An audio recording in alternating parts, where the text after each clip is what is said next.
ఓం నమో శ్రీ మాత్రే నమో నమ. మహాకాళీదేవి నమో నమ. అందరికీ నమస్కారాలమ్మా.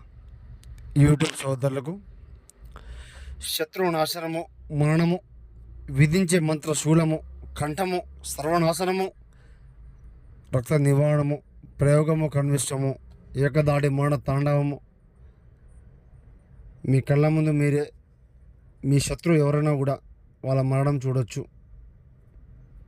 రక్తాభిషేకం, ఏక నివారణం, కన్విష ప్రయోగం కూడా చేయడం జరుగుతుంది. ఎన్నెన్నో చోట్ల మీరు చేపించుకొని బాధపడుతూ ఉంటే గురుగారికి ఫోన్ చేయండి ఒకసారి. ఏ సమస్య ఉన్నా కూడా తొలగిపోవడం జరుగుతుంది. శబ్దనీలకంఠ, మేక నివారణం, రక్తాభిషేకం, పరిపూర్ణ రక్త బలికరం, యాగం, శ్మశానతార, ఆత్మ దిగ్బంధనం, శత్రువు నాశనం, చేతబడి ప్రయోగం. ఒకసారి గురుగారికి ఫోన్ చేయండి. ఏ సమస్య ఉన్నా కూడా ఫోన్ చేయండి. వీటికి పరిష్కారం చూపేయడం చేయడం జరుగుతుంది. గురుగారి దగ్గర మాత్రమే లభిస్తుంది మీకు పరిష్కారం. ఎక్కడ చేయించిన లభించేదమ్మా. మంత్ర శూలాలు, కంఠాలు, ఏకం, సంహనం, యాగం, ప్రదేశం, మంత్ర సాధనాలు రావాలి.